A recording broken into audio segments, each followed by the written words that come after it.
Hey there, CINEMASTER fans! Hope you're ready for some movie magic. Let's dive right in. 10,000 years before the end of the Ice Age, creatures arrived on Earth from space, transforming humans into mutants. At that time, the warrior Nascidan united all the ancient tribes, and they stood together to imprison the creatures and their machine underground.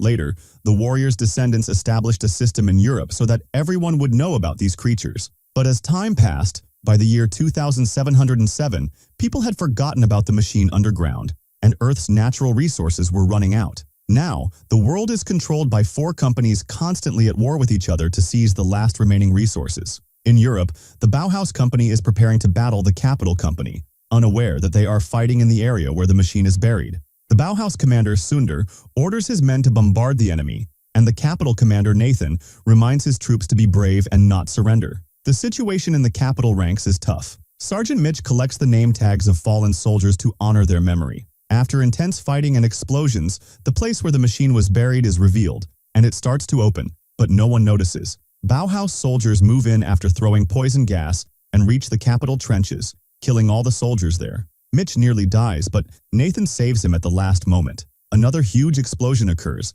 and the machine's chamber ceiling begins to collapse. A strange creature crawls out of the pit, attacks a soldier, and kills him quickly. Many mutants emerge from the pit, attack the Capital trenches, and wipe out most of the soldiers in seconds. When Bauhaus soldiers reach the area, they find bodies everywhere, and suddenly the mutants attack and kill them all. Nathan and Mitch haven't seen the mutants yet. When they see their dead comrades, they move on and encounter Sunder. Both blame each other for what is happening, and a fight breaks out between them. Meanwhile, more mutants come out of the pit, using their sword-like arms to fight. When Nathan and Sunder see the monsters, they decide to cooperate and unite their armies against these creatures. A fierce battle ensues, and fortunately, the evacuation plane arrives. Nathan grabs a machine gun and distracts the creatures so the survivors can retreat safely. Mitch carries his friend Jess to the plane and sees Nathan after his ammunition runs out, surrounded by monsters. Elsewhere, news of the creatures reaches the leader and the monk Samuel. The mutant, the ambassador, hears the news, and they go to a secret room to look at the mutant records, hoping to find out how to destroy the machine. The book says the mutants take the wounded and dead to the machine to turn them into monsters, and no army in the world can defeat them. But the book also predicts a chosen one who will be able to destroy the machine.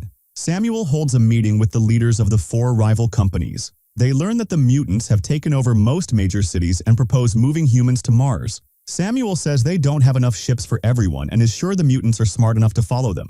As Samuel predicted, it was impossible to save everyone. The monsters kill all the soldiers trying to protect the streets. Families are separated if they don't have enough evacuation tickets, and sometimes the explosions intended for the monsters accidentally bring down evacuation ships, killing civilians inside. The leader talks privately with Samuel and reveals that he can't travel to Mars due to his health, but he will help them. He gives Samuel his ship and evacuation tickets to take people in his place. Samuel leaves, and the mutants enter and kill the leader. Meanwhile, Mitch visits Nathan's family and tells them what happened. Nathan's wife is afraid and doesn't know how to protect her daughter, who wasn't chosen for evacuation. Mitch can't do anything. At night, Mitch is drunk when Samuel approaches him and asks him to join his mission. At first he refuses, but changes his mind when Samuel offers him the tickets. The next day, Nathan's wife prepares poison to kill herself and her daughter so they won't fall victim to the monsters, but Mitch arrives just in time and gives her the tickets to escape. Elsewhere, Samuel gathers a small team of strong warriors and discusses the plan. Their mission is to go through underground tunnels and plant special bombs in the center, which will be activated with a key and a device that no one knows. Samuel believes the chosen one is in the team and will be able to reach the key. Sunder then takes the group to a cell, where an army of mutants is imprisoned to teach the team how to kill them. The ambassador has skills in fighting mutants, and Sunder shows them how to kill them. The team then takes weapons and supplies and prepares to move out. On the ship, they share stories about how they sacrificed to save their loved ones. Suddenly, they notice a civilian ship approaching. They try to contact it to change course, but there is no response. It turns out the ship is full of mutants. Samuel's group opens fire on them, and after a few failed shots, the ship disappears into the clouds. Suddenly, a big explosion occurs on their own ship. The capsule ejects, but it is too heavy for the parachute, and the cords snap. The capsule falls very fast, and before they can open the reserve parachute, it hits a building, passes through to the other side, and they manage to open the parachute. The capsule lands in an open area, and everyone is safe except the captain, who is injured and cannot be saved. Mitch gives him a bomb, and they move away from him. hearing his explosion and knowing he ended his own life. And after a few moments, the team finds themselves in a city occupied by the mutants. And as they move cautiously, Mitch notices that the evacuation process is not happening as the government specified because 2 soldiers are demanding large amounts of money to let people board the planes. Mitch gets upset and goes to confront the soldiers, and when they refuse to listen to him, he takes out one of them, and the other gets scared and lets people in for free. Mitch returns to his team, and Sander yells at him for putting the mission at risk. Eventually, they find the lost city of the ancients, and from the book, they learn that the elevator will take them to the tunnels, but it's not there. So they use a rope.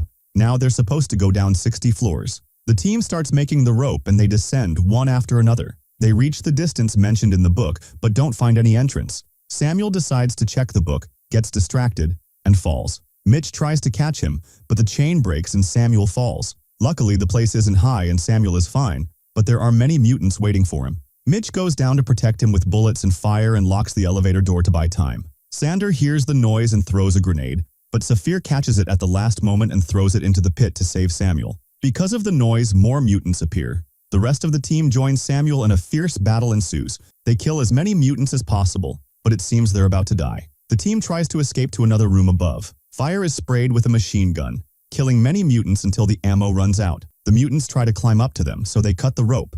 Kim enters into a sword fight and kills some of them below. The team is ready to fight with swords, but the elevator arrives and creates an explosion. There are still mutants alive, and the team prepares to continue the fight. Suddenly, Kim's hand emerges from under the rubble, activates a grenade, and kills all the remaining mutants. The team celebrates Kim and continues their journey. Samuel looks at the records again. Mitch was not sure what was special about the book. Samuel asks him to have faith and pour water on the ground.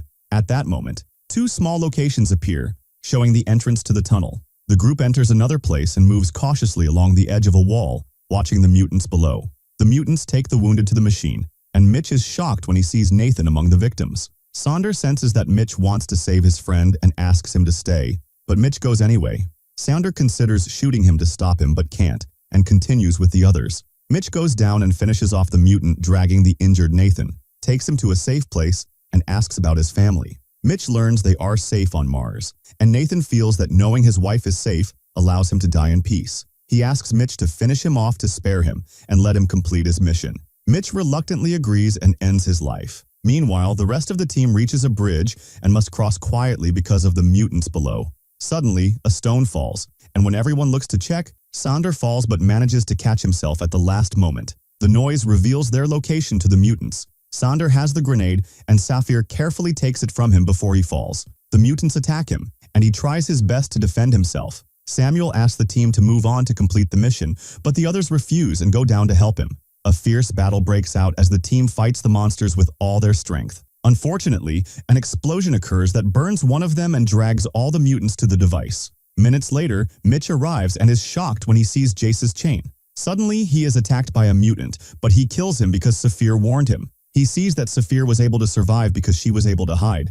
Mitch was warning her. It was the first word she had said in years. He takes any parts of the book he can find and asked her to read them so they know which way to go, but it turns out Saphir can't read it. She gets upset and decides to go to the center of the cave and improvise. The two reach the mutants' hideout and start planting explosives while watching their teammate being dragged to the machine. The explosive blocks the entrance and kills some mutants. Mitch manages to reach Fiery and Sander and freeze them. Mitch looks into a pit in the middle of the cave and finds the strange machine where people are tied and turned into monsters after a full cycle. Saphir and Fury tie themselves with a rope and descend into the heart of the machine, while Mitch and Sander hold them from above. At that moment, the mutants start breaking through the rocks at the entrance. Sander leaves the ropes with Mitch and goes to the monsters, sets off a grenade, and takes out all the mutants present. The ropes are heavy for Mitch to hold alone, and he starts to slip into the pit. The girls are fine, but Mitch falls into the machine, which restrains him. Mitch is exposed to radiation, and the device tries to insert a chip into his head. Mitch tilts his neck to avoid it. The restraints break, and he reaches his rifle and destroys the arm. Mitch gets to the girls and uses a knife to remove the chips that entered his body, but his face is still partially transformed, not fully mutated into a monster. The group finally reaches the heart of the machine. As Mitch prepares the bomb, Saphir and Fiery fight the monsters around them. Mitch doesn't understand the device and doesn't know where to put the detonator. He searches through the few pages of the book he has. Saphir is finishing off the monsters but freezes when she sees Samuel, who has mutated, approaching her. She forces herself to fight him. On the other side, Fury is fighting a mutant, but falls and is cut in half by the device. Mitch reaches her, takes out the mutant, and asks Saphir to finish off Samuel, but she can't kill her mentor. Samuel stabs her and throws her aside. Mitch enters into a fight with Samuel. After heavy blows, Mitch manages to knock Samuel to the ground and starts hitting him with chains. The team all keeps Samuel away, and Mitch falls next to a book page and a sword. He realizes the sacred sword is the key, uses it immediately, and stabs Samuel, causing them both to enter the heart of the machine at the same time. The structure starts to shake. Samuel asks Mitch to jump and trust him just once. Mitch follows his instructions, jumps into an underground river, and from there sees the machine flying into space, leaving Earth forever. And that's it. If you liked the movie, make sure you hit like, subscribe to the channel, and turn on notifications. Goodbye. Quarantine wall and spread throughout the entire city. People fell into a state of panic. The zombies took over everything, and more than 80% of humans were infected with the virus. But there was a small glimmer of hope. Rose managed to escape and started gathering soldiers to build forts to protect themselves from the zombies, as well as to rescue survivors. Among them was an orphaned girl who had lost her parents. They were also gathering scientists to work on a vaccine to stop the spread of the virus. And with that, the summary ends. If you liked the movie, don't forget to like and subscribe so you get all our movies first. See you soon.